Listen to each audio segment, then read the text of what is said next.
Donc mini-ferme parce que on n'a que des petites productions. Donc on a 20 hectares de terre avec herbage et puis culture. Donc on a un petit élevage de chèvres. Donc ce qui constitue la mini-ferme, c'est on a une centaine, pas une centaine, 80 cochons à peu près, quelques poules pondeuses, et puis on fait de l'endive pleine terre. Donc on touche sur 3 trucs. On a recréé la ferme qui existait il y a 50 ans en polyculture parce que tout le monde est revenu à la monoculture, ce qui est dommage. Donc on recrée pour la clientèle des vrais produits, hein, une endive pleine terre qui est fait en cave dans du terreau bio, donc qui a du goût, sans engrais, sans pesticides, sans rien du tout. Donc des fromages lactiques, c'est pareil, sans sel. On est contre le sel, le sucre et tout ce qui s'ensuit. Donc, et en cochon, on fait du gros cochon, hein, en grosse carcasse.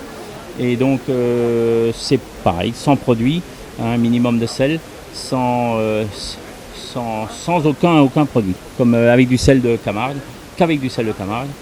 Pas de sel blanc, et naturel au maximum. Vous faites les marchés locaux? Et autrement, on vend 100% de nos produits en vente directe, sans intermédiaire. Donc j'insiste bien, sans intermédiaire, parce qu'on ne vend pas aux écoles ni aux collectivités. On vend sur les marchés, on fait 13 marchés semaine, et on vend uniquement sur les marchés du Mans et les alentours, jusqu'à Sainte-Suzanne. Aujourd'hui, comment ça se passe? Le commerce. Donc le commerce aujourd'hui, c'est un peu aléatoire, c'est avec les vacances, avec tout ça. Les gens, c'est assez compliqué parce qu'ils sont habitués de plus payer, d'avoir des produits de bas de gamme pas chers.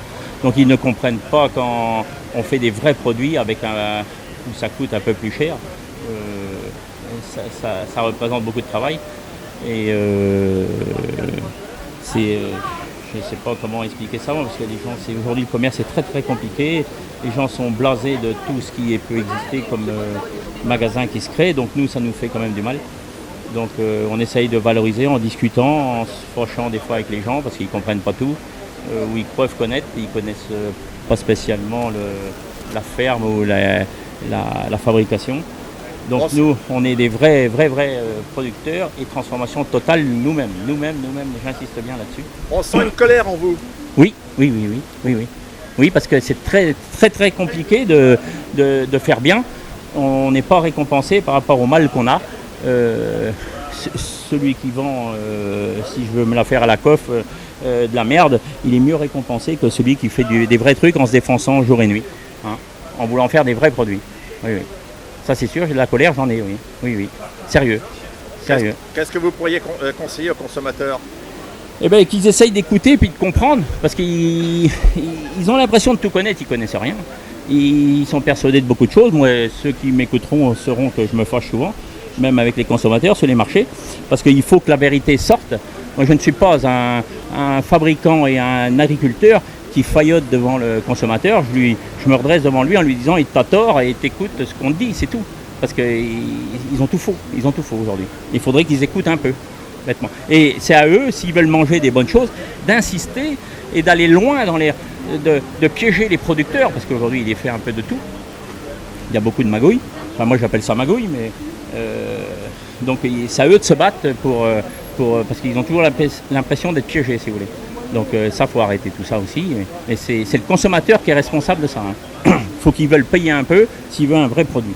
Et puis discuter avec les producteurs, avec tout ça, voir ce qu'ils rachètent, ce qu'ils rachètent pas, et tout ça. Il n'y a rien à faire. Tu peux me passer les enfants? Si, vous allez venir caresser les animaux. Tiens, vas-y, monte. Non, mais si ça veut aller.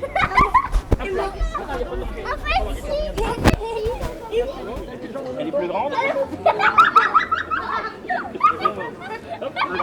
Voilà. Allez, je suis enseignante à l'école Marceau au Mans et j'ai amené des enfants handicapés visuels pour qu'ils puissent voir les animaux de près et les caresser, les toucher, puisque quand on ne voit pas, on n'a pas forcément une image des animaux. Donc là, c'est l'occasion de pouvoir toucher les animaux. C'est la première fois qu'ils touchent les animaux? Pour ces animaux-là, oui. Je ne suis pas sûre qu'ils aient touché déjà des chèvres ou des moutons. Puis c'est souvent des enfants de la ville, donc ils ne connaissent pas beaucoup.